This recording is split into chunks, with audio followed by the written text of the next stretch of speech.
There it goes. What's going on, Internet? Welcome into MJT Football. Three friends talking some football. If you want to join, we're always looking for a fourth. Hit the subscribe button. Chat's open, comments open, all is welcome. I'm with the is it just NFL Mike or the NFL Mike? Call me whatever you want, Tony. Okay, find him on all the social media stuff and the Joe Morley right there. We are going to be talking over-unders. Not a ton of stuff going on, right? We could have talked about a few different things, but not really football stuff. So we're talking over-unders, favorite ones. I got a bunch of quarterbacks, running backs, wide receivers, and then sack monsters who's going to go over their totals on that. And then we'll be finishing the show like we have done the past couple of weeks with some NFL trivia. At the beginning of the show or in the chat, wherever you want to go, just want to open it up for like random observations, tweets, things that you saw maybe that happened in the NFL over the past 7 days since we were last here together. I'll start with you, Mike. Anything that you want to just talk about randomly here at the top of the show?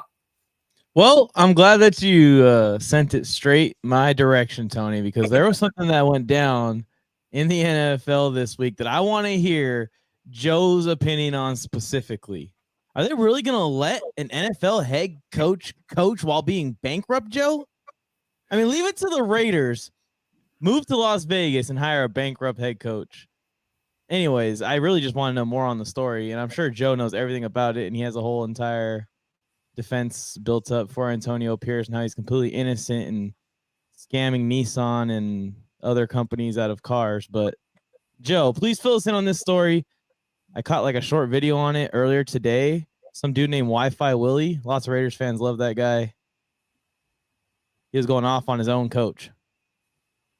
Well, first of all, Wi-Fi Willie is not a Raider fan, and we can all say that. Wi-Fi Willie got his fame, and he's a clickbait guy, and I don't like to he's doing a great job at what he's doing, and he's getting the views and the followers, but to claim that he is a Raider fan is not true, because he's never been to a Raider game, never been to a Raider tailgate, never been anywhere to the Raiders, and since Derek Carr left the Raiders, he's been nothing but supporting the Saints and talking bad about the Raider Nation.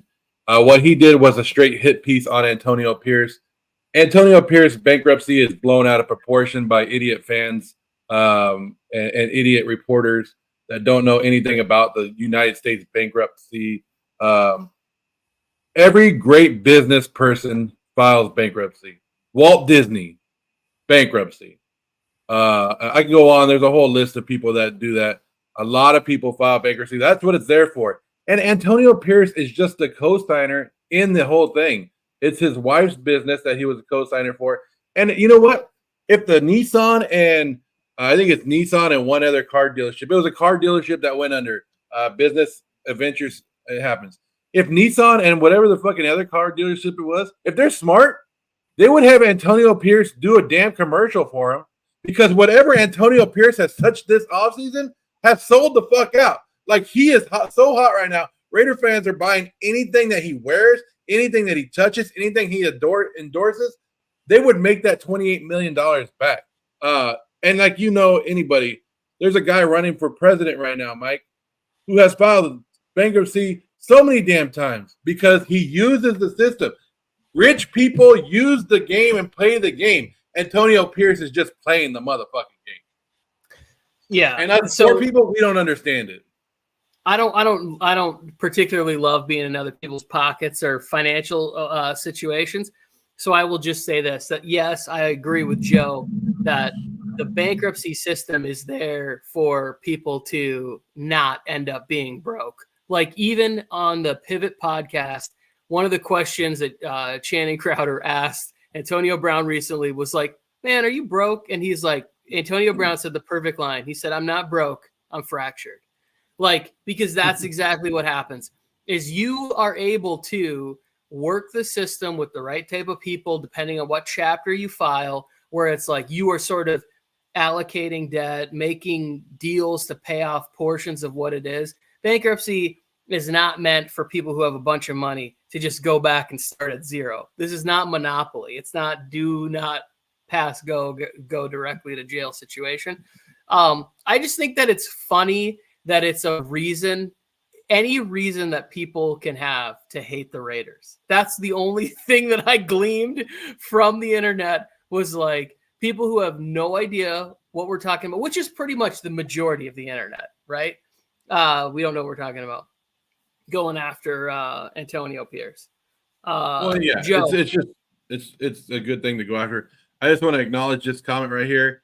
Love the hat, appreciate it. I got this online. You can get them anywhere, but she is thank not you very much. Get a lot of compliments on it. She is not complimenting your hat. Maybe that hat back there. The angel. I don't know if you guys saw this. Brandon Ayuk is in San Francisco again today.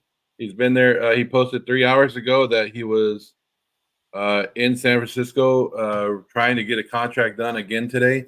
So you got that news maybe possibly going, or I don't know. I think they're still a couple million apart, but why would it take so long? Like if you already had a secret meeting with, or not a secret meeting, but you already had a meeting with them like last week? You know the numbers here. They know the 49ers numbers. Why would you have to have another meeting that's going to last multiple hours? Like you should already know, like, hey, come in today. We're going to sign the contract. What's the holdup? Why have so many meetings? Like, in my opinion, that's just a waste of time. If every time we're coming in, they're going, look, I want 30 million. Well, we're only going to give you 26. Then why are we sitting here? Why are we back here? Yeah.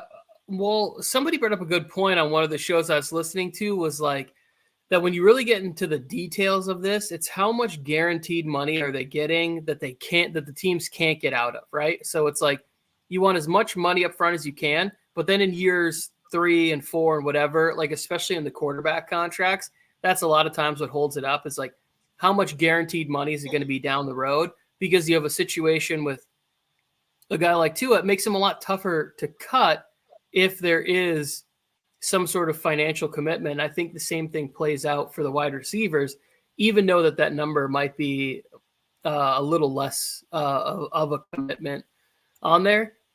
I was really kind of hoping that Brandon Ayuk would get traded to a team that would make things more interesting because the 49ers are absolutely loaded. Like there are very few teams in the league that we watch where we can look and they go, this team could sustain like 2 or 3 injuries and still be a top 5 team in the NFL. And that's just not as fun for me. And the 49ers are one of those squads. So like, I just think Brandon Ayuk on another team is a little bit more exciting, but it doesn't seem like it's going that way at all. And I want more drama, Tony. This offseason has been boring as hell. I'm over here. I worked on that video for like an hour yesterday, Joe, and I realized it wasn't even worth it on the Antonio Pierce bankruptcy story. That's how freaking bored we are with this offseason. So I wanted to see a trade just for that reason, Tony, just to have some entertainment and some jersey swaps to do and some freaking out to do about the 49ers losing one of their best receivers, their leader in receiver over the last 2 seasons. I'm confused on the path here that the Niners have taken because all signs kind of pointed that if they didn't get the right price tag on Ayuk, that they were cool with trading him. I mean, they were shopping him around with the Commanders reportedly around the draft time, and there's all the rumors connecting him to the Steelers. They go and draft a receiver in the first round and then extend him. I don't know. The order of events just doesn't really make sense here. Maybe Brandon Ayuk backed off a little bit and said, I'll give up on a few of these things, or I'll sacrifice on a few of these things as long as you match this specific number, whatever he's looking for. It just seemed like everything was pointing towards him getting traded to the point that he was even flirting with other quarterbacks. He was like, hey, you guys are going to trade me to the Commanders? All right, I'm going to go start hanging out with them. And their quarterback is my former college buddy. So I'm going to start flirting with some random dudes if you want me to go flirt with You know what he did? I know what Brandon Ayuk did now. He took a page out of Kelly Stafford's book right there. You go flirt with somebody else and you go basically bang somebody else. And then the Niners are like, hey, we want you. We're going to put a ring on it now. This is, I'm not. I just took that to a whole nother level, huh, Tony? to a whole other level that you didn't want to go to. I'm not going to just travel gave me down the viral TikTok hook right there of the century, Joe. I will say this. I wonder if CMC, if he was like, hey, brother, I know you want to be paid, but the teams out there like the Panthers, I can tell you firsthand, do not want to leave this organization. Like, at what point do those guys that have been other places say, hey, figure it out here? You don't – I know you want to get paid, but the difference between $2 or $3 million and going to an organization that is perpetually going to be losing, may have one good season here or there. Like, this team has the ownership, the coaching staff, and the commitment to just like always being competitive every single year. Yeah, Joe, the Raiders are not on that list of hey, but ask a Niner fan. Say if you say anything about Brandon Ayuk, you can go, hey, Brandon Ayuk's leaving. Niner fans will be like, good, let him go. He's not that good anyways. We have Ricky Parcell or whoever that guy they drafted who's not going to be good. No, I'm just kidding. He'll probably be. But I'm just knocking on Ricky Pearsall was one. He was somebody that I hope the Chargers had a shot at that in the second round there. So I really like that. I think he's going to work out great in Shanahan's system too. Is my screen getting glitchy? Yeah. Very goodness glitchy. gracious. All right, I might have to go figure some stuff out. Yeah. Okay, but yeah, if it's go ahead, Joe. Well, yeah, I don't know. If Ayuk gets it done, the good for the Niners, but it's something I think the Niners have to get done. But Mike, I just saw another thing pop up that you would love since Tony's working on his Wi-Fi right now. Here's something for you. Aaron Rodgers has just come back from Egypt, and apparently that's where he's been and why he missed voluntary camp. He's back in LA training, but he's back. Aaron Rodgers was in Egypt, not during mandatory minicamp. Cool. That sounds like a great. Are you happy trip. about that? That's your favorite. That's your favorite NFL player, Mike. One of my favorite NFL players currently, yes, but I don't know if what that has anything to do with anything, Joe. I don't know. Egypt. That's cool. You said that the off season's been slow. These are like stories that we're getting. These are the stories that we're getting this off season. Player vacations, yay! Going to Egypt. So it's one of those things where Aaron Rodgers says he's missing this mandatory camp, and everybody just goes, "Oh, well, Aaron Rodgers has to be headed to the mountains and like hiking with Sherpas up to some place and butt funneling ayahuasca." Like, that's not the situation. Every time a player has to miss something, it's not always the worst case scenario.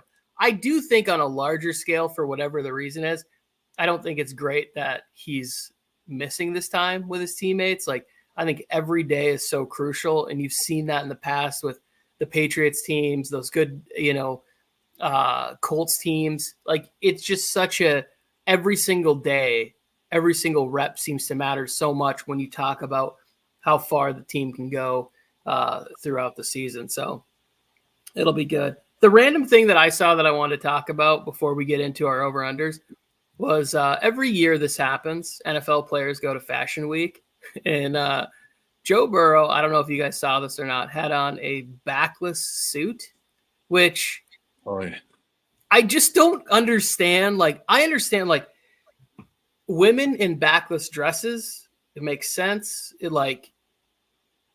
But a backless suit, it doesn't make any sense to me to why this would be a thing. And I just saw it and I was like, to be able to pull that off, like the man you have to be able to pull that off. Like, there are very few people that I think could pull it off.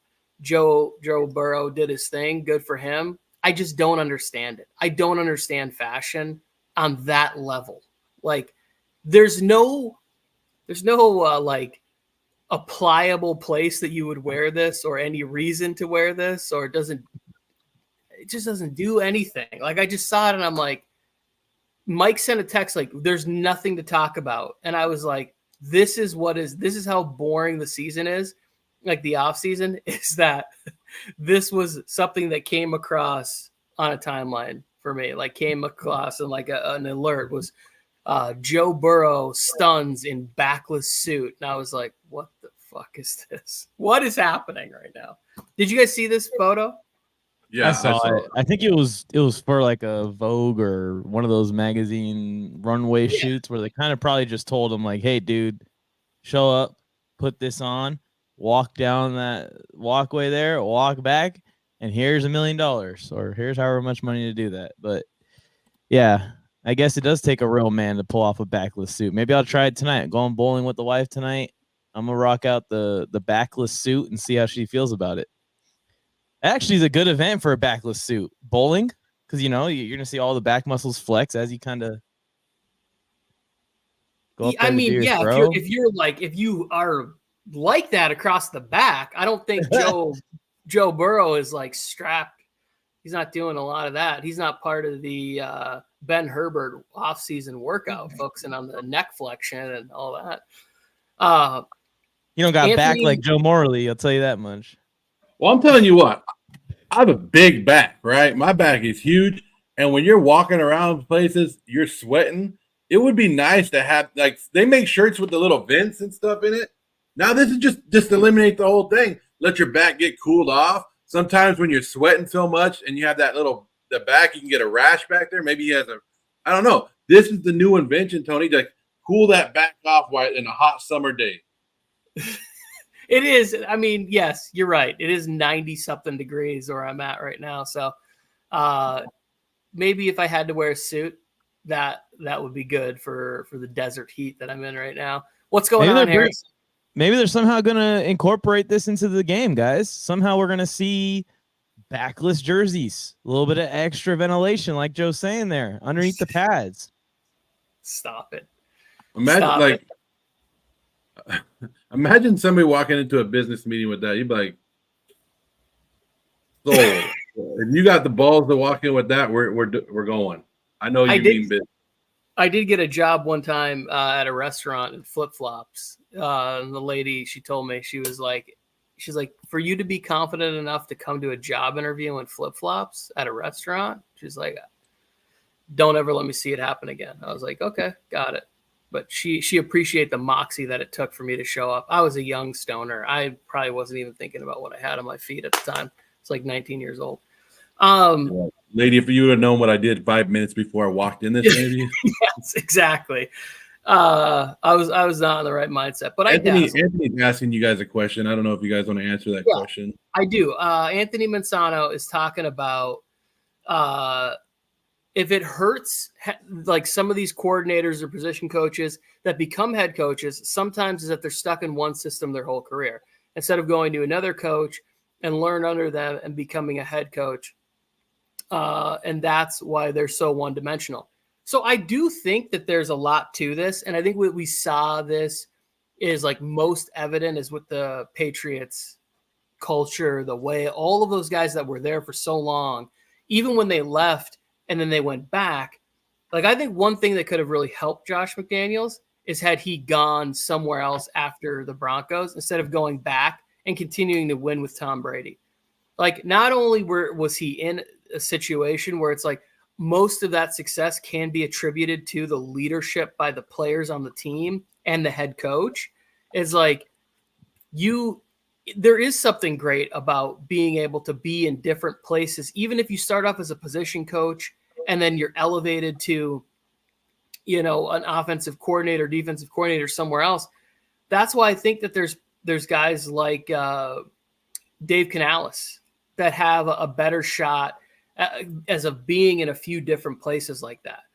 Now, I do think that when you go to those places, there is different levels of success that you can be able to monitor, right? It's like, how creative is the offense? Like, who are you working with at quarterback? Because you see guys like Canales, I think, worked with Geno Smith and then Baker Mayfield. It gets a pretty good resume builder when you look at the seasons they had, the careers where they were coming from. You look at it and you go, oh, this guy can find ways to be successful with players that we don't think are necessarily, at the top of the charts. A guy like Shane Steichen, who gets Justin Herbert in his rookie year, has a sensational year, then goes to the Eagles and is able to unlock Jalen Hurts into MVP, type player, is winning playoff games there. So I do think that there's some merit to this. I think there's something that's really good about experience, diversity in learning, where you're learning, who you're learning from, that can be there. Do you guys have anything else that you want to talk about for Anthony's comment here? I feel like you summed it up, Tony. Yeah. Well, I think some people have the it factor as well. Like some people don't need to bounce around. They could be on one coaching staff and then still be their own person when they go to another team. Like they don't need to copy and paste what they have. They take and learn what they've been at. But do I think a little bit of variety is good? Yes, it's always good to see what the other people are doing, and that's why I said like when you're interviewing coaches that a lot of teams should bring in multiple coaches, even if they already are set on somebody, and just talk to other coaches and learn. But yeah, for one coach, are you going to get stuck in that way? Do I think Josh McDaniels is one of those guys? Yeah, because they were pushing a culture. They wanted it's not the way that I don't think it was the way that like his play calling and stuff. I think Josh McDaniels was his own play caller, but his culture is what he wanted to build. And if that you're not that person, you can't be the head coach that you always want to be. But if looking at some of these guys that have learned like and have the coaching tree, like Shanahan and all them come from the Gruden tree. They're not just like John Gruden. They saw what he did and they made their own piece. So you have to be a great head coach. You have to be your own individual person and take a little bit from what you learned, but you can't copy and paste exactly what the system that you were in now. Yeah, you see a lot of guys come in and they try and almost be like puppet masters for their team. They try and pull all the right strings, pull all the right levers to make things work. You can be the most schematically and best expert when it comes to game planning in the entire league and the entire world and the entire human existence. You got to be able to make those players feel like you're in it with them, not standing above them and pulling the strings. You got to make them feel as if you're in the battle with them, even though you're not physically in pads on the field playing with them. That's the kind of stuff that separates the teams these days because they're all so talented and all of them have a chance to win the Super Bowl every single season. Well, not all of them, but most of them have a chance to win the Super Bowl every single season. The things that are going to separate teams is going to be togetherness. It's going to be how we can work together as a team. And that's the stuff that Brady is starting to preach more and more now that he's out of the game. And I hope some of these young coaches and young quarterbacks pick up on it. So this was something that I took away from the Staley era, and we talked about this during the last coaching cycle, and I really harped on it, was that it's not just being a leader for 53. It's really, can you be a leader for 300 plus individuals in the entire organization, from the coaching staffs to people who are in logistics, who are part of the social media team? Like, can you identify leadership and culture and be able to have that expedited through the people that are closest to you? Like, can the tree within your own organization just have roots that identify like with the main person at the very top? And I think that's the part that's most difficult for the young coaches, where it's like you're so focused on there at the top, and if you are doing a lot of the play calling, you start to lose a little bit of the extra details on the focus for individual positional rooms. But then also, like, when you're planning like trips, where you're staying, practice schedules and everything like that, you just have so much put on your plate as the head architect of like the direction of the organization. I think that's where some people start to struggle, and what you need that extra bit of experience for is that you get the chance to see how all of those things are done in different buildings, and you get to pick what's successful the more and more that you're around that kind of stuff. Like, you know what? I'm not even going to go that route. I was going to say positive things about Staley's next trip, but that's far down the road. He's got to figure. That's crazy because I was just about to say negative things about Staley. So, well, you got this beautiful. They did a great job. You got this beautiful hat on. Celtics fan, what's going on? Celebrate that time. I don't know what our next topic is, Tony, but this just popped in my head. This was one of the random things I forgot to send you. Did you guys see the story on Mike McCarthy this week? I heard about Tom Pelissero talking about it on Rich Eisen. Yeah, so I forgot to send that. I don't know if I sent it to our little group chat because I was busy making new feet at Disneyland, I guess, if that's what you want to say. Because hey, if you ever this is another thing I was going to tell people. If you ever want to have kids, or like if you're ever thinking about having kids, before you do, just go to Disneyland and sit on a bench and watch the whole day. Like just sit there. Just it's worth the admission just to sit there and watch the interaction between parents and kids throughout the whole day. And then after that, go home and be like, okay, now after what I saw, do I really want kids?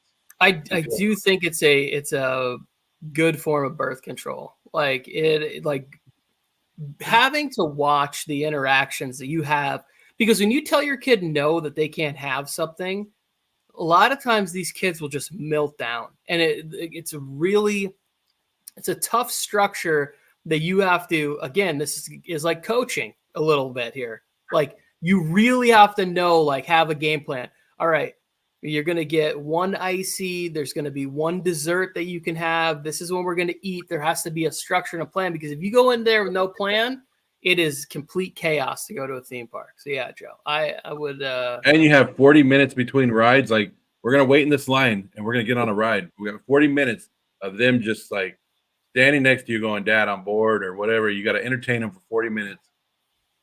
If you ever, I thought it was a great video idea when I was sitting there. I was like, I should just record all these interactions that I see, because it makes you think about it. It's a good way to catch a charge too. Just out there filming all the kids at Disneyland, Joe. Really smart. OJ Raider is a proud father of 3, but he also said "fuck them kids." So I don't know if he's so proud. I got fuck them kids is what he means. I got very lucky with my kids. They are extremely well behaved, and it's the only reason why we go back to theme parks as often as we do, is because I know the consistency. I can count on them there. I would like to talk about this Cowboys thing a little bit though, Joe, because I don't know, and I didn't do any research on this, but I highly doubt that in the history of coaching, has a coach had 3 12-win seasons in a row and not gotten a contract extension. Has a coach had 3 12-win seasons in a row, and for some reason, his 3 best players can't get contracts?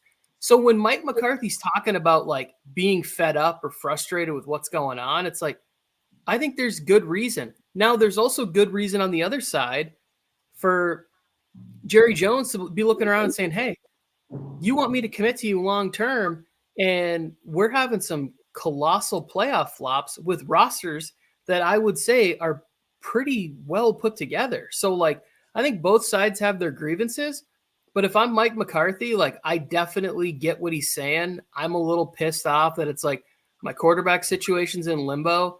My other 2 players, CeeDee Lamb, it's like, we're going to pay this guy. Like, we aren't seriously going to let CeeDee Lamb walk away from this team, are we? So like, let's just figure it out. We should have paid him before Justin Jefferson. We should have offered him $33 million a week ago, because now it's probably going to be 34 or 35 million. Like I'm on board with Mike McCarthy. I think he's taken a little bit of grief on this show from us in the past, but like, he's a good coach. He's won a Super Bowl. He's always got teams that are winning. Like I don't think there's a reason why you wouldn't want this guy to be your coach. You could definitely do a lot worse. He's amongst the top 5 head coach winning percentages right now, actively in the NFL. Tony, you've seen that happen one time, probably in NFL history, where the coach has done everything he possibly can, and the team and the franchise just can't get it together, can't see what they got right in front of them. Marty Schottenheimer. It's Marty Schottenheimer.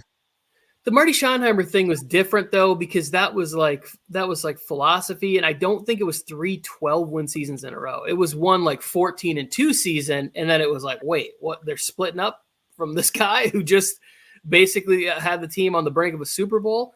So like, yeah, we've seen it where there's been kind of bewildering things like that. Holmgren left Green Bay because he wanted more control. He wanted to be able to draft the team, and Seattle was like, hey, if you come up here, we'll let you pick the players and coach the team and get the team on the right track. And a few years later, they're in the Super Bowl with Hasselbeck and Sean Alexander, and that was a good football team he was able to put together. But like, I'm kind of with Coach on this one. Like, I think McCarthy's got a real point where it's like, hey, I want to be here. I'm winning games.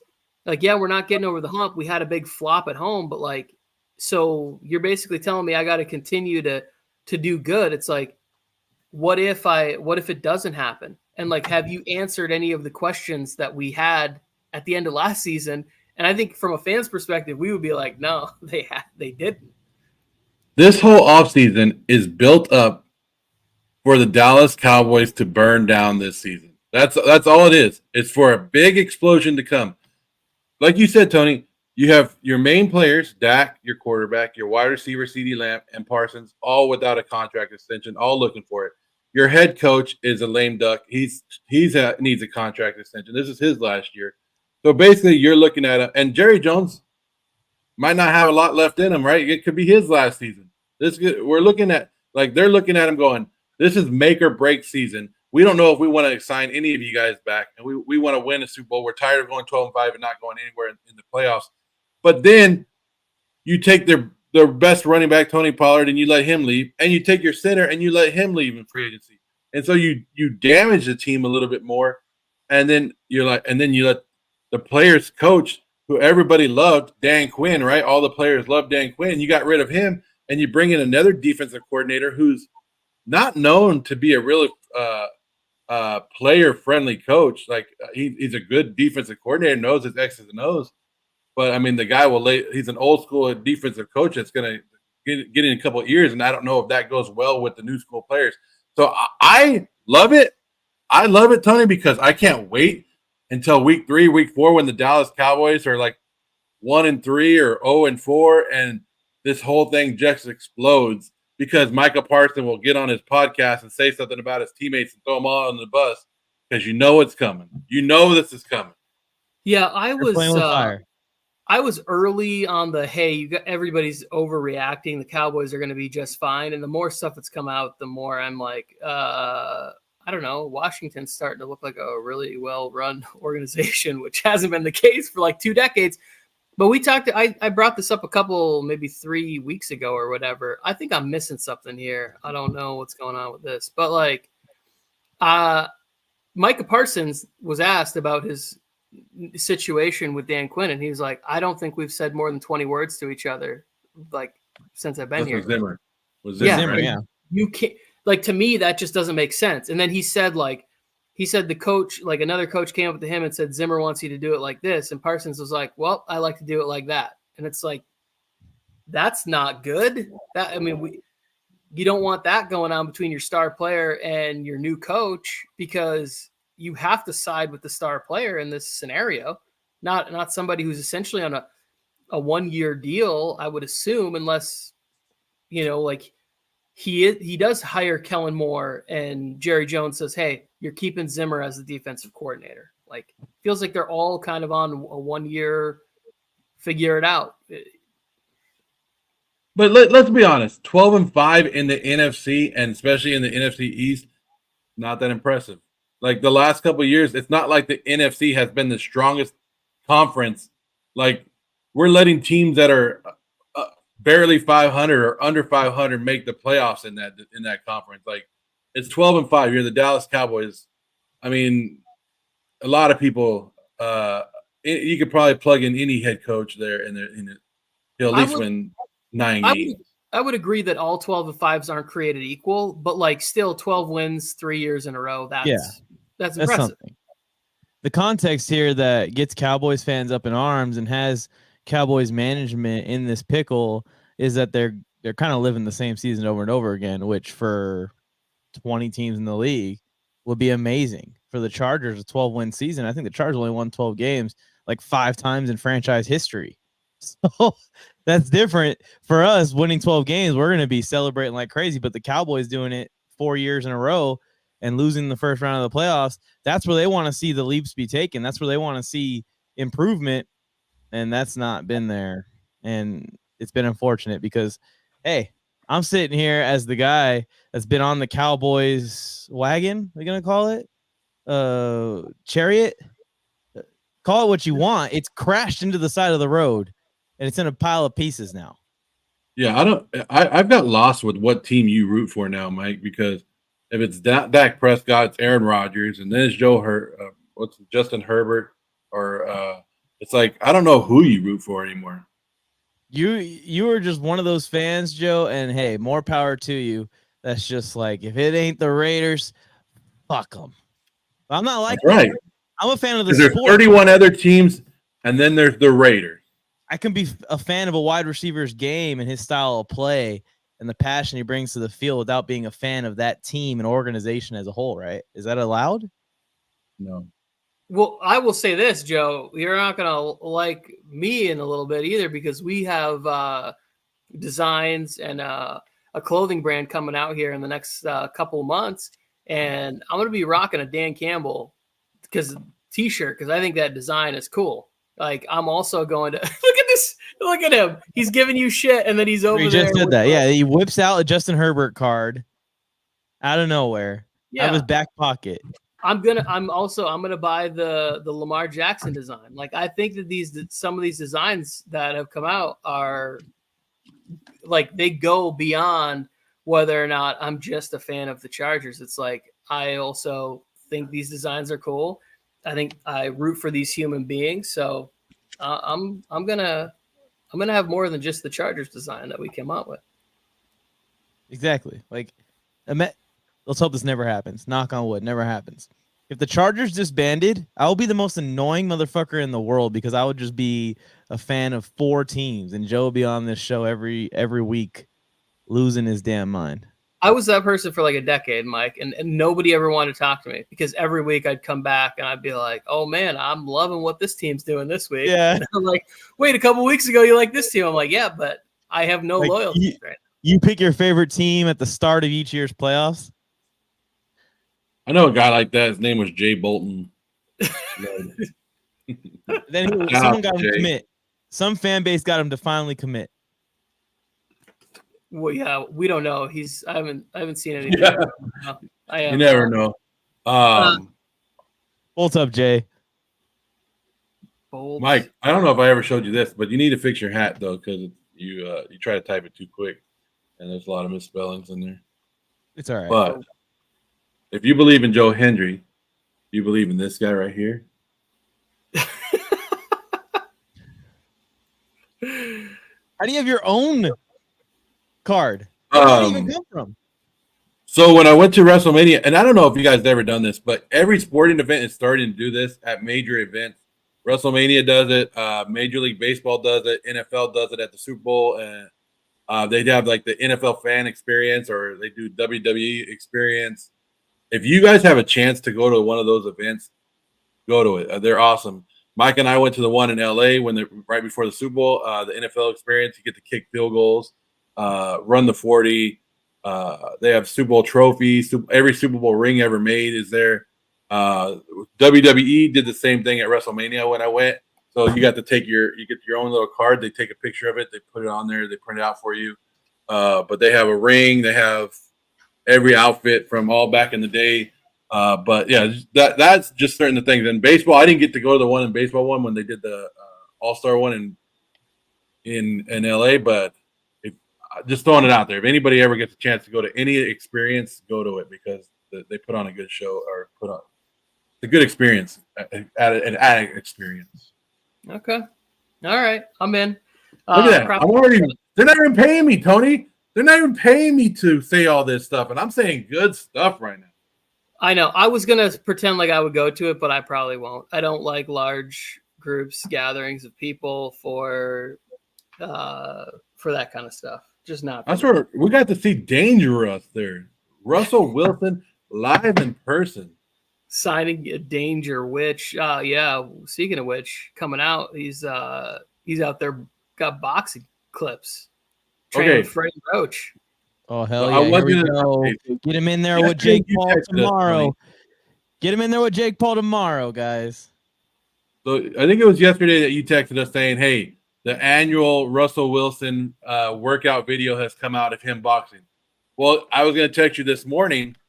The annual Austin Eckler video has come out of him being in the gym and them saying he's in the best shape of his life again. Those are like the two videos that always come out every year. Austin Eckler jumping 100 feet in the air onto some mats, working out, just busting his ass off, because we all know he's always been in great shape. And the Russell Wilson one. So both of those have come out this week.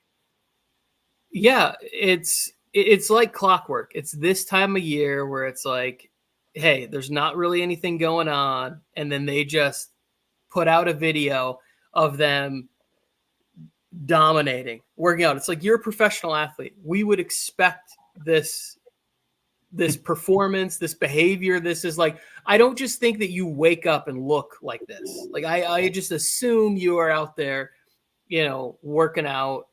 But I want the video of so-and-so showing up to camp in the worst shape of his life. He just didn't do anything. He took the whole summer off. He said he'll get ready in the offseason. It'd be like me showing up to training camp going, here we go, guys. Here we go. Well, like, we don't see pictures of Joey Chestnut eating hot dogs. Like, he just shows up at Coney Island and dominates him and Kobayashi. Like, there's no. You can't be bringing Joey Chestnut up. He's not going to be in. He's banned this year. He's banned, Tony. Sure, PEDs, I did not. busted. Again, no social. Wow. How do you PEDs for eating hot dogs? What do you mean? Like, he got like stomach extender? Like, no, he got banned for it being a. He's with the brand Impossible or whatever, the vegan dogs. Yeah. Nathan Hot Dogs didn't want him involved in his stuff and their stuff. That just makes it's un-American to take away Joe. We need to see guys just put wieners down their mouth on 4th of July and you're going to take this away from us? And who's going to even keep up with him? Every single year he wins by like 30 hot dogs. Like, it's going to be boring this year. And that's Mark won. Marky Hot Dog Guzzler won with 10 hot dogs this year. And it's like Joey did his own, kind of like RFK's debate last night, did his own hot dog eating contest and ate 60. And it's like, who gives a fuck about the competition now? We're all just going to tune into Joey Chestnut's stream. Mike, you just came up with something smart. You should call Joey Chestnut and tell him to do it. Like, you'll videotape him at the same time so people can watch him on YouTube and the regular one on TV, and Joey Chestnut will still dominate him. Easily. Even banned, he will still just destroy him. I just think that there can't, like, it's one thing, it's bad probably to eat 60 hot dogs in one sitting, no matter what. But buns two, 2 lemonades. Know the rules, Tony. Here's the point I'm getting at. To have a manufactured Impossible hot dog, that's got to be worse. Like, there's got to be something way worse for you for eating 60 manufactured fake hot dogs. Like, that has to be worse than just eating the regular hot dog. I'm a fat guy, Tony, and you tell me to eat this hot dog, because if you already know the way that hot dogs are made, you probably don't want to eat them anyway. But you go eat this hot dog that's not really a hot dog, but it looks like a hot dog. I'm like, no, good. Give me a real hot dog. I've had an Impossible burger before. It's not good. It's not like a real one, but. Well, there goes that sponsorship, Mike. So go ahead and cross them out the window. Scratch. Impossible Burger will not get sponsored from you. So thank you very much. I have a question. What do you guys think Russell Wilson's eaten to already have an old man buff body at age 32? Like, how is this even possible? Do you see him in that video? He's like 35 or 36 body already, where it's like used to be jacked and just let it all go, and now it's kind of hanging. Hey, I just when you said that, sorry, I'm gonna go off. When you said this thing right here, Mike, it just made me remember. I was watching a video because I watch a lot of dumb videos especially when I'm traveling. There was these guys, two guys fighting, right? And it was because the guy took his stepson to the barbershop and the guy got mad. And the guy was like, this guy wants to be Russell Wilson so bad. He wants to be a stepdad just like Russell Wilson so bad. I was like, damn, random shots at Russell Wilson in the barbershop right here. I don't know. I just thought it was a funny video. I should have sent it to you guys. You should have sent it to me. That does sound hilarious. I need to talk to Mike here because first of all, he's not 32. He's like 35 or 36. Okay. And that's not old. The video that Joe sent yesterday with these USC kids where they're like, what year does somebody have to be born in for them to be considered old? And one of the kids was like 2002. I'm like, That person's like 22 years old or whatever it is. Like, that's not somebody who's old. Just because you're an 18-year-old freshman at USC, that doesn't make the senior captain on your team old. Like, I'm not gonna sit here and listen to you talking about Russell Wilson being old. And he does look, he's in good shape. He is, yeah. I was just saying, like, you could tell that he's 36 and that he's not 26. That's all. That's all. Even though he's in good shape, you still could tell. That's all I'm saying. He has an old man body already at this age. That's all. All right. Well, Russell Wilson gave championship material to the Broncos, and the Broncos didn't give championship material to him. I don't know. I saw that. That was a clip from like ESPN or something. Oh, wow. He should do a celebrity boxing match with Mike Purcell or whatever that guy's name was. I was arguing with him on the Denver sideline, that defensive lineman. No way. Absolutely not. That guy would destroy him. You won't let him fight Jake Paul? You won't let him fight his own defensive lineman? Who can he fight? Who's he training for? That guy's like that guy that you want him to fight has reach and about 150 pounds. Like that's not good for him. That's not good for him at all. Has height, has everything. Like, I don't even versus care. Gino. Who you taking? Russ versus Gino. 1-on-1. I think I would probably take Gino. Like, I just think that I don't know. I think he's probably a little bit more about that than Russ is. I don't think I would take Russ in a fight against many people.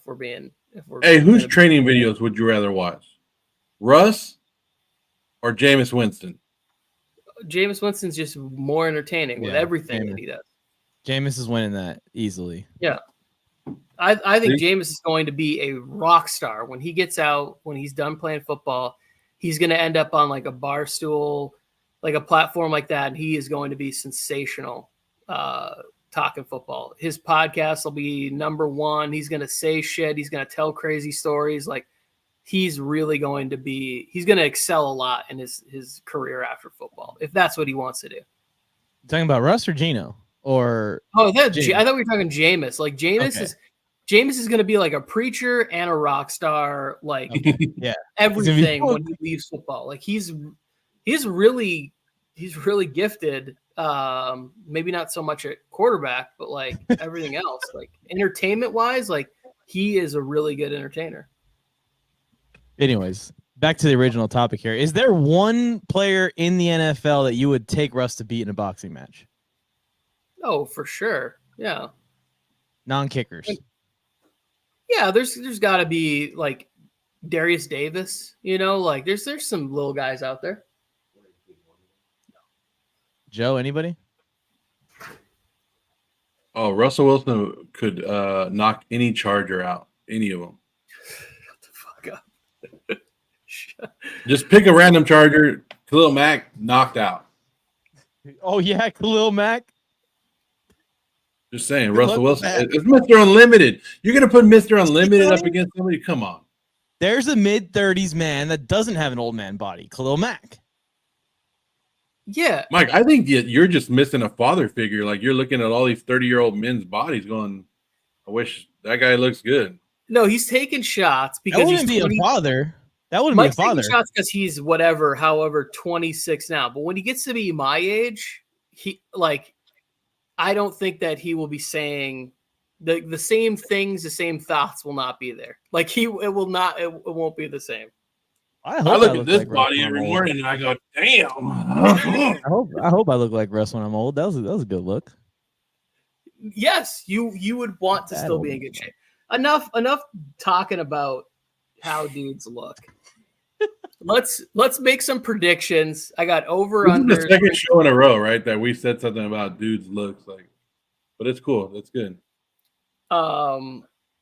Yeah, I mean, this is the NFL offseason, ladies and gentlemen. We're probably more qualified to talk about that than we are to talk about how they play the game that we enjoy watching. Like, I would say that, but regardless, we're going to talk about it all. Who cares?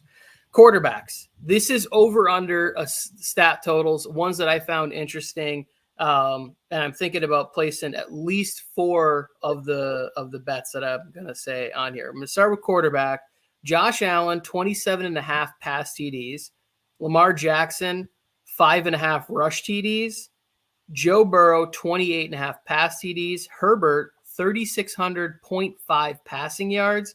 Caleb Williams, 23.5 pass TDs.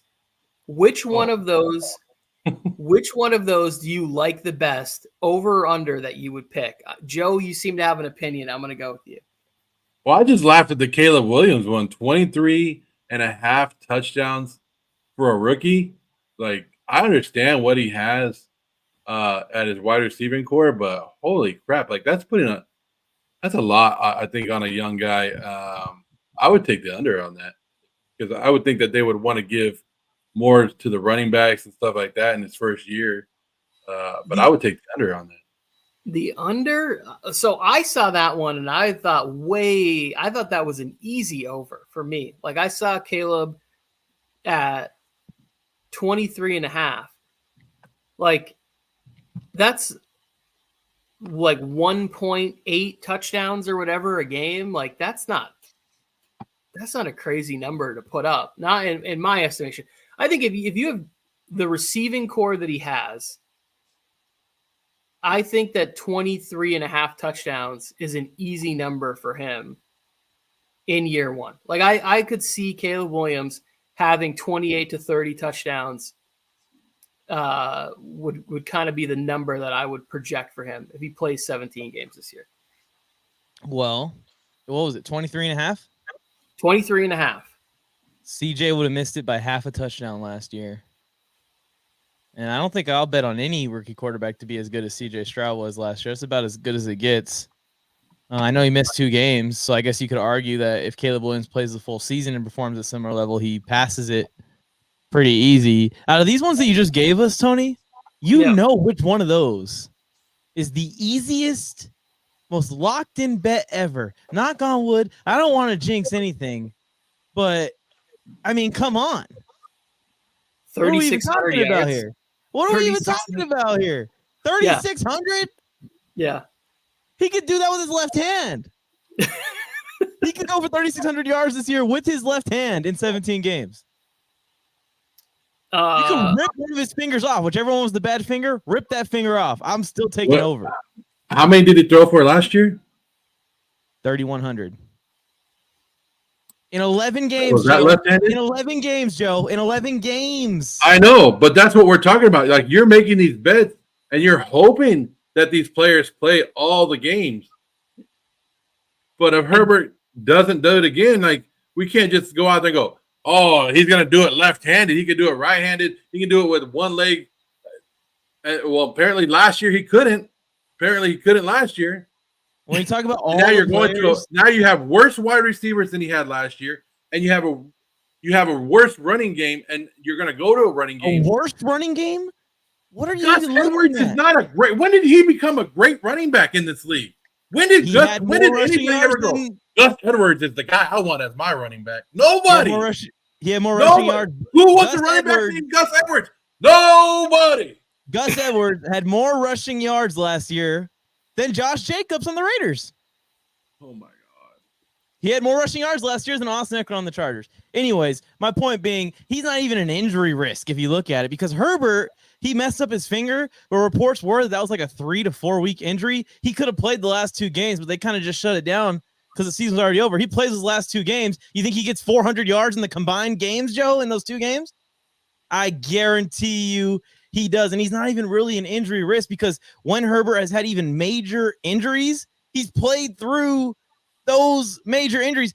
3,600 yards is asking the guy to finish in the top 20 passing this year.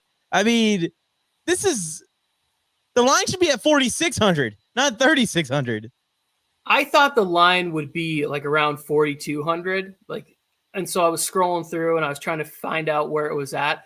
I think if I was going to go something low for Herbert, it would probably be touchdown passes, because I think as to where they've thrown a lot more down in the red zone, I think that's going to be more of a commitment to running the football there. But 3,600 yards passing, if he plays 17 games, he better throw more than 3,600 yards. And the thing Joe's talking about, the injury thing, I think that's kind of why Burrow has the 28.5, is because if you have T. Higgins and Jamar Chase, you should be able in a system where they rely on everything goes through Burrow. I mean, we saw that last year. Like, the offense looks so much more different with Browning in there. And it wasn't even just a quality of play. It was like the style of plays that they were running. Like, there was just a lot more in there to help Browning be successful. So I think if you think Burrow can have a healthy year, that's 28.5 is another good one. The one that I was kind of under on was the Lamar Jackson rushing TDs. Because I think if you have a healthy Derrick Henry, that you're giving the ball a lot more to Derrick Henry than you would have in the past. Like, even not to say that there's just like a huge difference between him and the guy Joe hates, Gus Edwards, but like, I think Gus Edwards had 12 touchdowns last year or something like that. Like, he had a big touchdown number. So I just think that they want to go away from putting Lamar Jackson in those situations where he's going to take even those extra closer hits down by the goal line. So I would be there. And average 5 yards. And average 5 yards per carry, Tony. I just want to throw it in there before Joe goes ahead and running back numbers are going to be inflated working with a quarterback like Lamar Jackson, anyways, because you're gonna put another defensive player towards Lamar Jackson, especially down in the end zone. And I think you're right, Tony. I was looking at that one too because I was like, dang, I thought 5.5 rushing touchdowns for Lamar Jackson. I go, that would probably be an easy one. But then you go back and look at what he's done the past couple of years. It's 7, and then last year was 5. So when he's getting down to the red zone, he knows that people are eyeing in on him, and it's easy for him either to dump it off to one of his tight ends or wide receivers or hand off to that running back and let him do it because everybody's keying in on him. So this might be the one, like you said, now they have a better running back. And I don't know, because I like Derrick Henry. I love Derrick Henry, everything about him. But something about me is telling me that he's not going to have a good year even with the Baltimore Ravens, and I hope I'm wrong because, like I said, I like Derrick Henry. I just hate the Baltimore Ravens, probably. That's probably what it is. But racist. Yeah, that was one that when you first put it out there, I was like 5.5. That should be an easy one. But now that you look at it and you look at all the factors, you're probably going to go the under. You probably have to take the under in that. I would bet the under just for maybe there's a couple games he doesn't play. Maybe at the end of the year he sits out a game or two because division's in hand. They're getting him ready for postseason, or they're using him a lot less as a runner in that way. So I would probably go under there. Even with Derrick Henry, Tony, I just don't like playing things that I know are going to be super close. And I know that that's going to be right where he's around probably. So I usually just avoid those altogether and stick to ones that I'm very, very confident in. Like 3,600 yards for a 5,000-yard passer. Those are the ones I like to stick on and really, really focus my betting on. See, my luck, I'll put the under on Lamar Jackson's 5.5, and he'll score 6 touchdowns in one game, 6 rushing touchdowns in one game. And it'd be the first game of the season. It'd be like, what? And so that's my luck. He has 4 rushing touchdowns in week 1, and you got to sweat out the next 16 weeks of football. I would say that one of the things that we think is really great. We've seen it be successful. We love it. We watched Alfred Morris have a big year with RG3 back in the day. Like, I think there is something to having a running back next to a dynamic running quarterback, but there's also something about having a good play action game with a quarterback who can press the field anywhere on the field. And that opens things up. Like, we even see what the play action game does for Brock Purdy and CMC in that relationship and that offense. Like, I just think that when you could kind of have a little bit more safety help when you're playing Lamar Jackson and you're playing the run there. Like, I think it's going to be a lot different seeing Justin Herbert with a commitment to run and having a commitment to play action game, having him under center. I think it's going to be a good year, not a great year. I'm not one of these Chargers fans who thinks the team is going to be a 14-15 win team.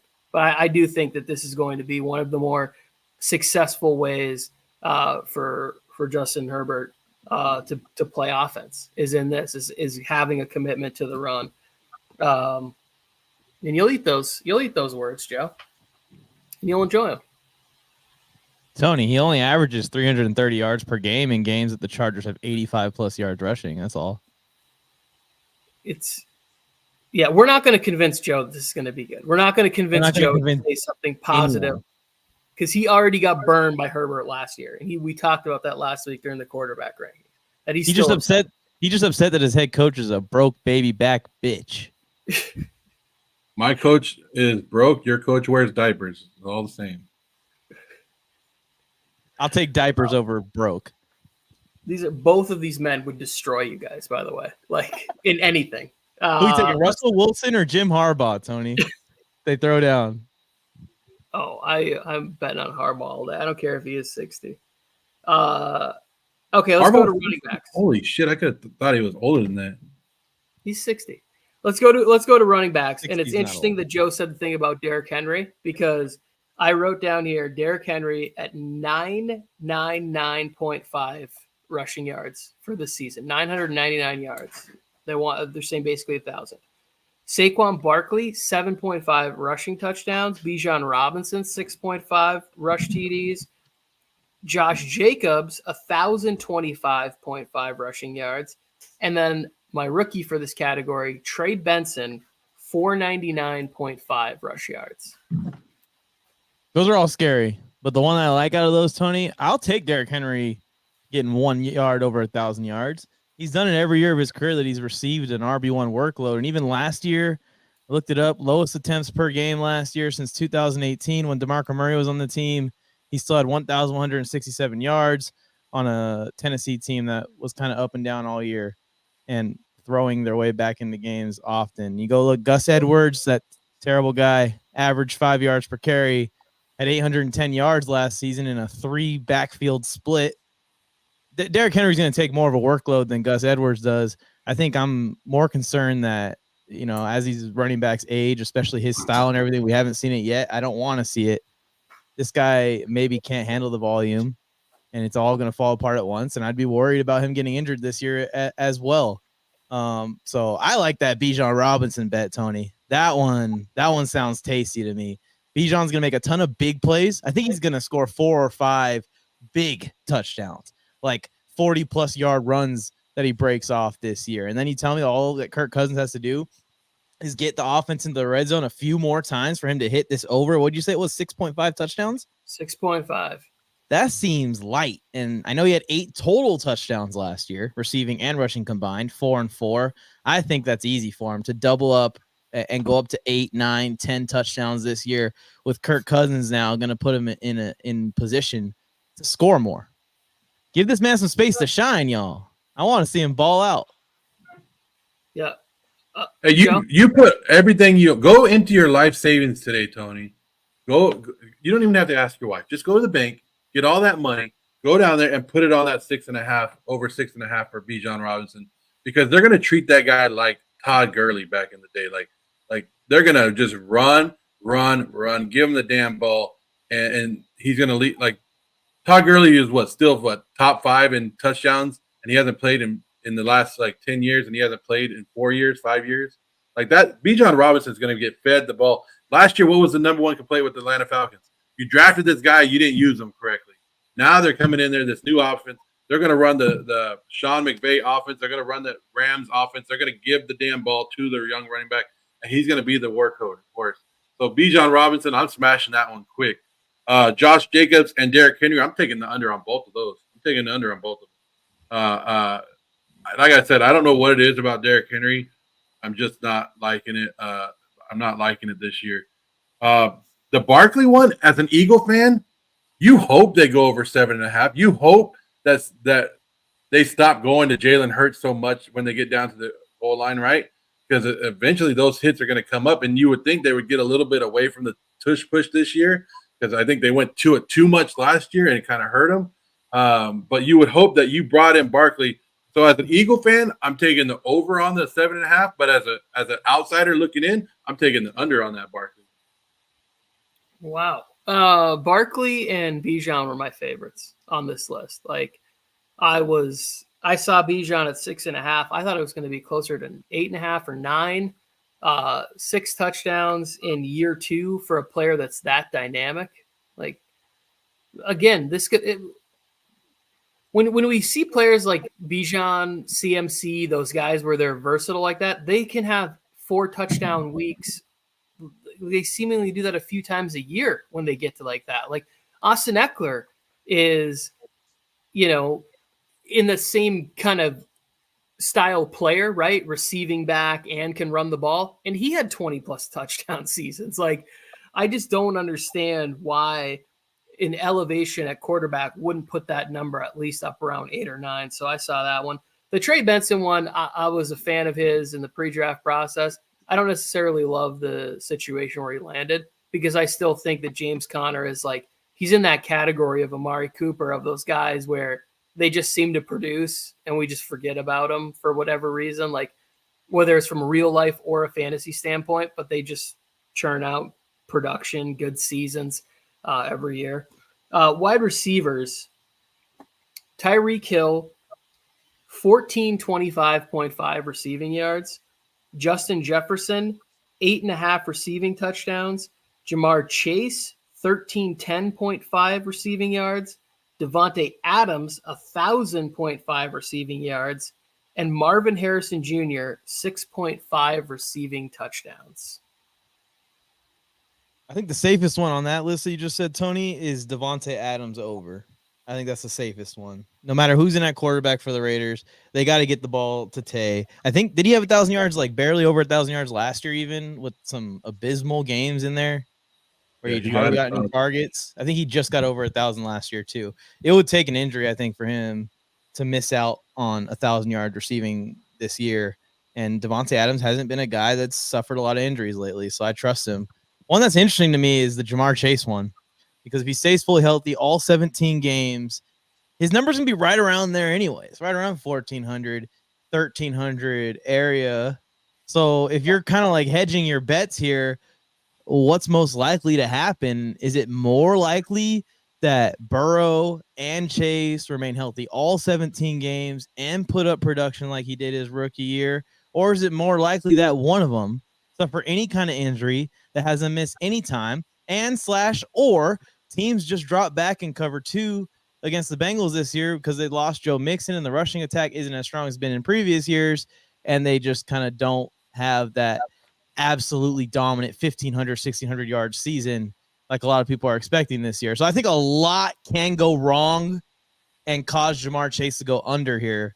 So that was the other one that I thought was a little bit interesting, maybe possibly my only under out of all the ones that you sent that I was considering was Jamar Chase under 1,310.5 yards is what I have written down. I don't know if that's the right number or not.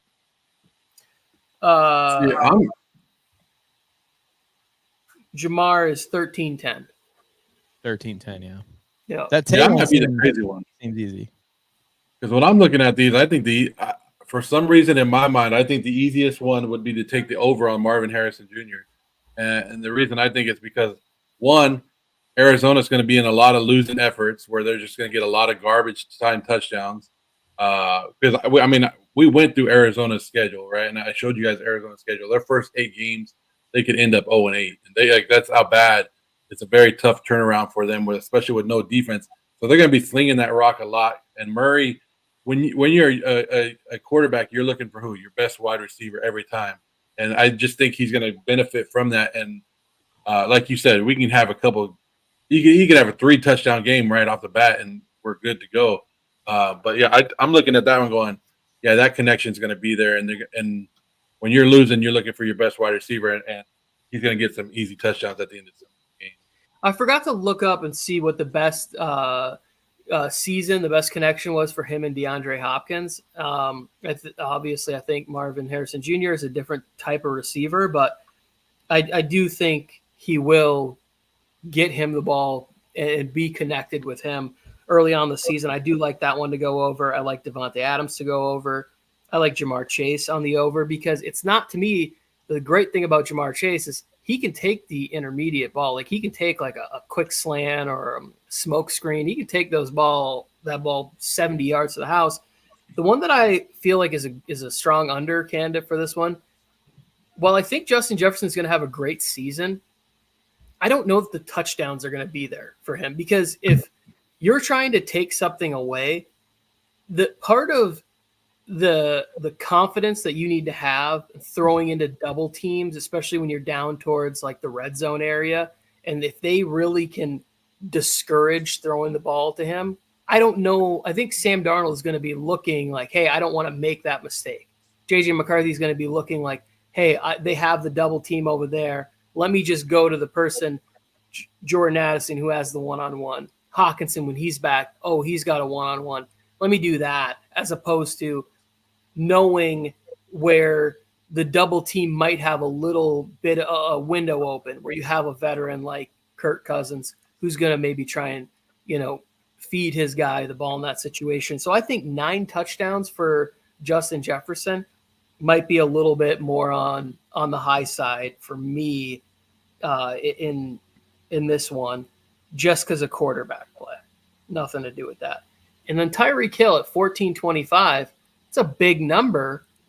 And then every year we talk about this, there seems to be more and more of like the little small injuries. I think they add up to where like you're betting on Tyreek Hill to have his 3rd consecutive healthy season in a row, above on the on the wrong side of 30, I believe. So I just wouldn't feel comfortable picking that one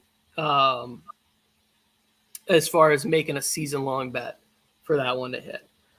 Let's finish up this over-under segment with sack monsters. I couldn't find one for your guy Max Crosby on the app I was using, and so I got Myles Garrett at 13.75, Micah Parsons at 13.25, TJ Watt at 15.25, Chris Jones at 11.25, and then Laiatu Latu 7.25 for the Colts.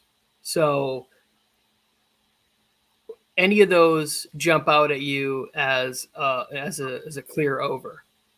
I'll make it real simple. All of them. I'm taking the over on all of them. I'm with you, Joe. I think the Chris Jones one is the only one that gives me a little bit of concern. Yeah. 11.25 sacks. Tough for an interior rusher, but he rushes off the edge a lot. So he might hit that number too. I like the overs in all of them too. That's the only thing with the Chris Jones was like remember in that Chargers game last year, they left him out there so he could hit that bonus because he needed that 10th sack at the end of the year. So I think that one's under.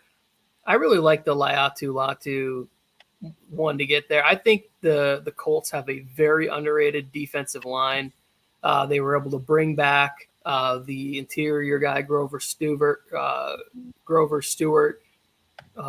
with Buckner and Samson Ebukam. I think they had like 4 guys on their defensive line that had like 7+ sacks last year. And so I think Laiatu is going to be able to get a lot of one-on-ones on this defensive line. And this guy is going to have a chance to compete for defensive rookie of the year in my mind. I think he's going to be able to put up a really nice number, and he's going to be able to be up there from a pressure standpoint and a sack standpoint. So, yeah, I probably wouldn't put over on the Chris Jones total, but the rest of them I would feel very comfortable, especially like TJ Watt being at what did I say, 15 and a quarter. So he's got to get 15 and a half sacks. It just feels like that's what he does. That's what he does. Yeah, that he's just in that ballpark, and why he's a future Hall of Famer. That's over under. So if I had to put in a card, let's just say I had to pick 4, I would go Herbert over 3,600. I would go Bijan Robinson over 6.5 TDs.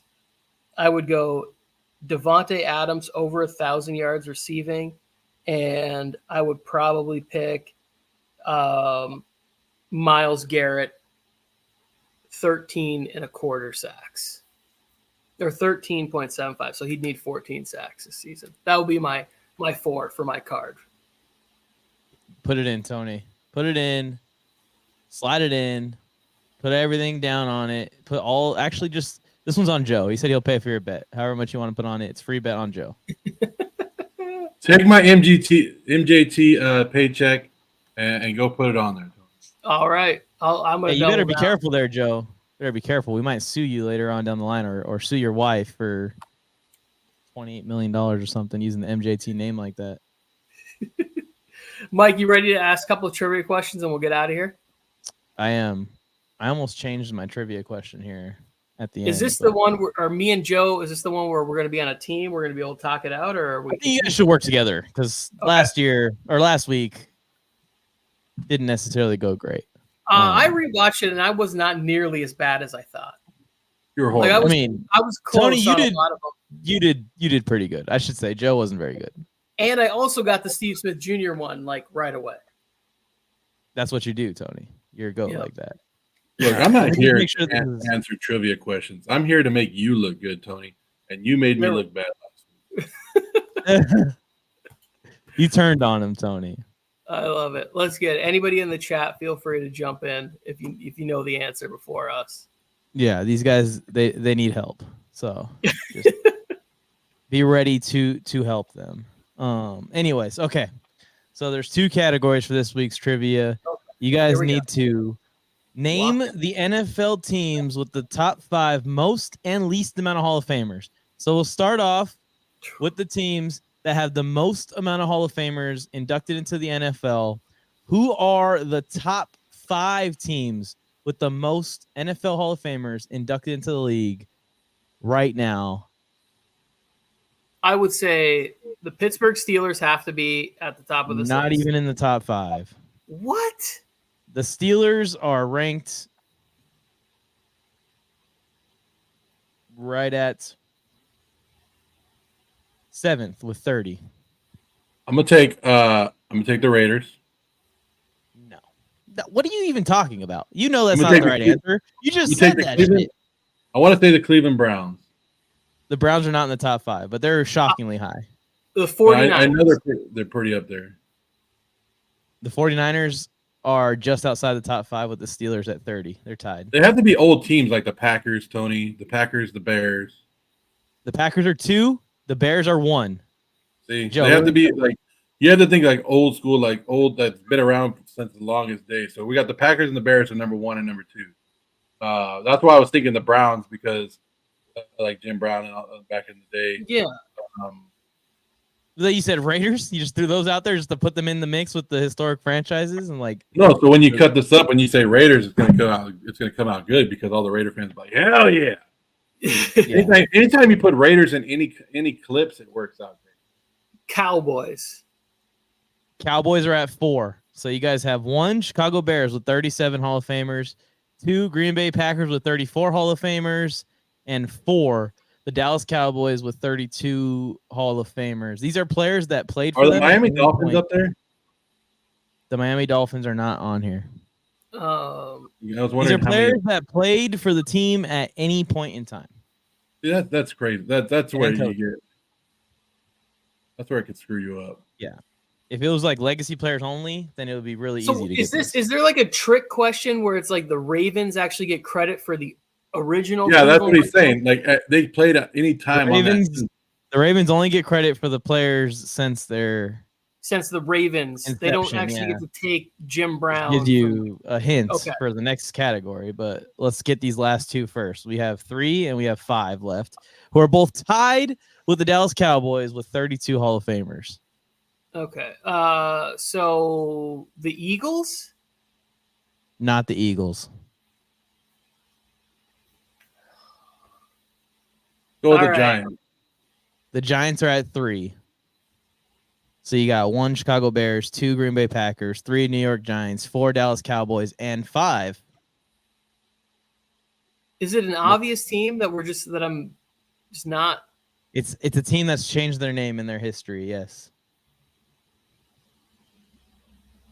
Change their name. Oh, the Commanders. Yes. Formerly known as the Redskins at 32. Yeah. So the NFC East has 3, 4, and 5.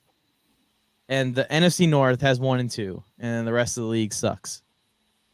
Yeah, and in like a But, decade, but see, this is kind of a trick one because this wasn't like players born and raised on like drafted and gone all the way through. Like you said, they could have signed with them, so they could have gone from the Cowboys to the Commanders and been counted as 1-1, right? Yeah. Like players like Deion Sanders counts for like 3 teams, Hall of Famer for the Cowboys, the Falcons, Niners. But let's go to the next to the flip side, the opposite here. Who are the teams with the least amount of Hall of Famers inducted into the Hall of Fame right now? And I'll give you a hint. There are 2 teams with 0. Panthers and Jaguars. Panthers and Jaguars are on here. The Panthers are tied for first with 0, and the Texans are tied for second with 0. Isn't Kevin Green in the Hall of Fame? And the Jaguars. Kevin Green. I don't know where you came up with this list, Mike. I asked Google. So it's got to be the Texans have to be down there. Yeah, we got 3 teams already. Texans, Panthers, and who'd you say? Jaguars? Jaguars have 1. Tony Baselli, right? He played for the Jaguars. So how about the Arizona Cardinals? Arizona Cardinals are not on here. They have more than 3, which is the 5th place team. Like your camera. Ah! Crisis averted. Tennessee Titans. Nope. No, Titans got to have. Well, they're gonna get all the Oiler credit, huh? Yeah. I'm just trying to think of like newer teams. That's why Jacksonville. You already said one of these 2 teams for the most, which made no sense. The Ravens? Tony knows what he's talking because about. they don't get any. So they don't get any credits from the Browns, right? See, that's where it's throwing it off because the Browns, Tennessee's getting it for the Oilers. But the Browns took the Browns. Again, this doesn't make any sense for your list because Ray Lewis is in, right? Rod Woodson had a cup of coffee there. That's 2. Shannon Sharp. Ed Reed. That's 3. Ed Reed. I just named 4 players. Shannon Sharp should be on the list. And Deion Sanders also wore the number 37 for that team too. So like on this list, like okay. And Jonathan Ogden, they've got it. The Ravens have to be guess the last team. Just guess the last team. The totals aren't just accurate. Guess the last fucking team. I just named 6 Hall of Famers. Last team. This is just a rig. Just guess the last team, the damn last team is it's the Bengals. Okay. The Bengals. All right. Did I get it? Did I get it correct? The Bengals. All right, continue. Bullshit. This is bullshit. Yeah. Is Anthony Miller the only Bengals Hall of Famer? Anthony Munoz? Can we debunk this one too? Is there someone else? I can't think of any other Hall of Famers outside of Anthony Munoz. Yeah. Because Ickey Woods was not enough to make the Hall of Fame. No, I don't think Collinsworth or Boomer Esiason was enough. Collinsworth might make it as a commentator. Brown, their owner, and is in there. Anthony Munoz, and I don't know. This one says Ken Riley. So that would already fuck my list up because I only have 1 down here for the Bengals. Ken Riley was inducted. We never did that, and we'll just do trivia next week. So here, I have some stuff for you real quick. Here's quick ones. These are nicknames, okay? Okay. Who was nicknamed the Sheriff? Mike, you got this. Peyton Manning. There you go. Peyton Manning. There you go. I thought it was There's an old school one. And his nickname came from the XFL, but then he did play in the NFL. His nickname was He Hate Me. I know what his name is. Rod Smart. Rod Smart. Yep. Remember, it was an XFL first start. They put nicknames on their back, and that was his name. But he ended up. I believe he played defensive back or running back for the Panthers in the NFL. So his name just carried over. Yeah. It was just a big thing. Who had the nickname Easy E? Easy E. Ooh. Eric Wright from NWA. I don't. Easy E. I don't know. Well, give me a team. Trying to think of E. Anyone with the name E. Eli Manning? Eli Manning. There's Yes. Nobody ever called him Easy E. Good old Easy E. Good old Easy E. There's no way that they called him Easy E. Like, we're talking about one of the, like, a great MC nickname here of all time. They did not also give that to Eli Manning. They're Easy E from NWA and Easy E from the Giants are the most polar opposite human beings ever created. On the same card, it just says, what was the nickname of the St. Louis Rams high-powered offense in the early 2000s? The greatest show on turf. There you go. Whose nickname was Sweetness? You know this one too, Mike. Come on. Of course I know this one. Say it. You want me to answer it? It's Walter Payton. There you go. All right. Same team. Whose nickname was the Refrigerator? William Perry. There you go. Bill. And the nickname Megatron. Oh, wow. This one, Tony. You know this one, Tony. Come on. Calvin Johnson. I just wanted to be able to do that for one of the rounds. I was just trying to find Come on, Tony. They're like, go yeah. Any of the newer ones, I could see myself stumbling, but all of the only one that got me was the Easy E one. I was like, I've never heard that one, so I was like, I've never heard that in my life because he's never been called Easy. That's ridiculous. So I don't know who made these. Well, yeah, I found these are those cards or whatever, but I was on there and I was like, yeah, that one will get them. All right, Mike, you got one more before we get out of here, or no? Nope, that's it. I don't got anything Tony. else. Yeah. Whose nickname was the Gunslinger? Brett Favre. Phew! Tony's making up for last week, well, man. Your trivia questions are much more like they're accurate. Yes. Like Mike's telling me, so Mike threw me off when he goes, "Oh, they had to play for this organization at any time," and I was like, "Okay." Yeah. Well, it's like, well, then the Ravens they should have quite a few players, and no, not the case. Whose nickname was the Minister of Defense?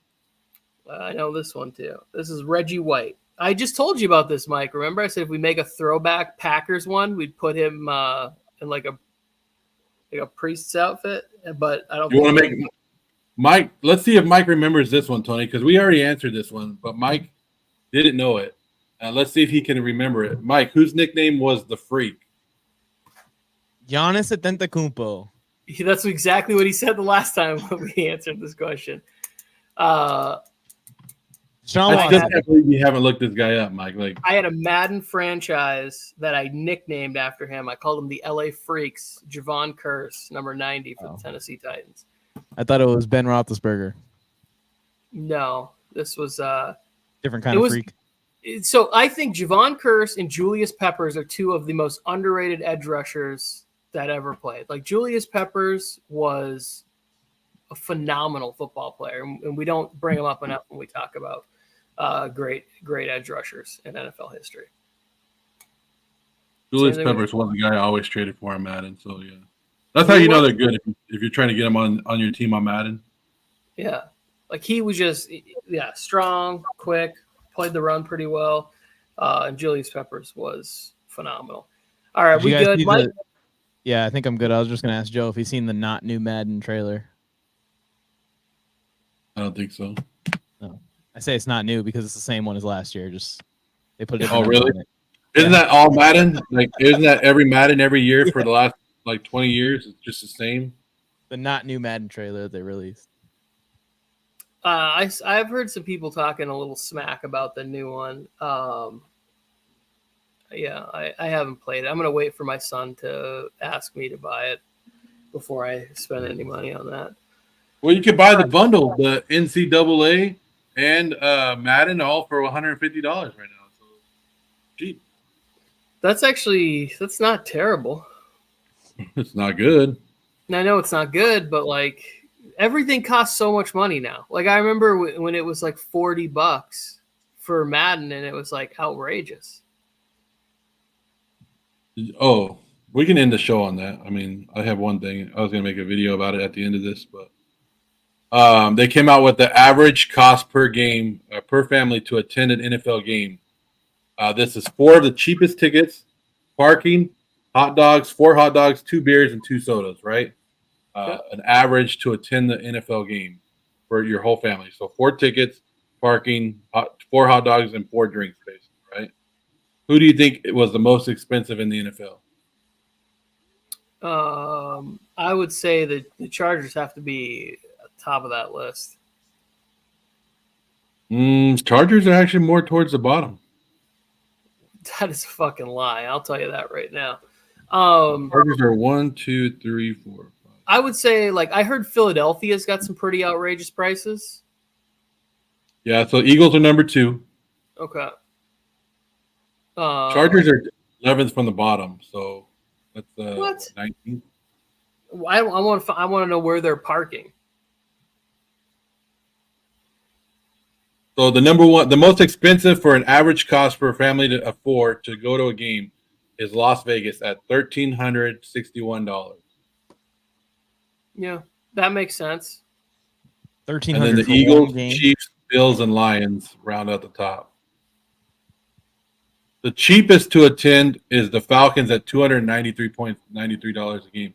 But I think they do something. I've seen the pictures of Mercedes-Benz where they show like the food is like real, like $5 or less, right? It's something like they do over there.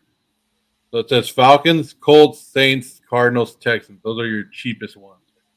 Well, because I have a friend who's a Cowboys fan, and every time Dallas plays in Atlanta, that's the game he goes to that year. Like, he doesn't fly to Dallas for the game. He'll fly to Atlanta because between tickets and a place to stay and food and everything, he'll still save like $600 as opposed to going to. Yeah, here's where I think that you get confused with the Chargers and the Rams too, because the Chargers and the Rams are down there. And here's what it says: it says 4 of the cheapest tickets. Yeah. Some games at SoFi, because SoFi has that extra 5th level, you can get tickets for like $9. So even if the parking is outrageous, it kind of matches out the tickets. Where in Vegas they don't have that 5th level, and even the 400 level is still $300 a ticket, your cheapest ticket. Yeah, which is another reason why I'm never gonna go to Allegiant Stadium, even though everybody's always telling me I should go watch a game there. I'm not. Well, week 18 there'll be discounts, Tony. Don't worry. This year you might have a shot because one team will be out of the playoffs, one team will be locked in. So. Well, yeah, but then that means I'm not paying to go watch Easton Stick. Did you not see what Easton Stick did last year? He put on a show. He not only threw touchdowns to his team, but to the other team.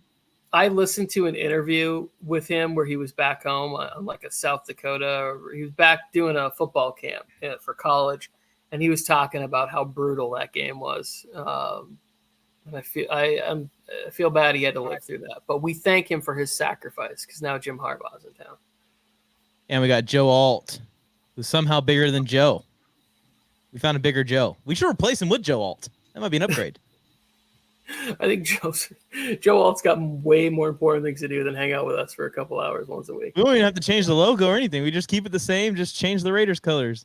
I want you to keep that Joe Alt energy after week 1 when he gets completely destroyed by Max Crosby. Oh, him and wait a minute. Will Dissly and Joe Alt double team 98. That's the game plan all day. Also, what's wrong with Crosby? Is he scared of Slater? Why is he running to the other side to go after the rookie? Why doesn't he go all pro versus all pro? Why is he running away from the challenge? Mike, that's dumb. Why does Minshew sit when he pees? So that's why you're not an NFL head coach, Mike, because you would be like, you know what? Let's put our best player on their best player. Let's not game strategize anything. Isn't this a competitive league? Aren't we all about competing and seeing the best versus the best? I'm just saying. So now you're giving Tyree Wilson like a lose-lose scenario here where he's got to rush against Rashawn Slater all game. I think this hat needs to become a regular staple of the show. I've been thoroughly entertained by you changing this billboard on your forehead the entire show. I've been trying to change it without even like acting like it's there and just keep it rolling. Well, I keep getting distracted and reading it, and I'm like, what was I just talking about? What was I just saying? I'm so exhausted. The best part will be in the clip-ups, Tony, when it's like certain parts are missing, so just like they're not getting the full saying. They're only getting parts of the Oh, yeah. parts of the phrase. It's just gonna be like it's gonna flash to it. It's gonna be like Minshew, peas, Minshew, peas.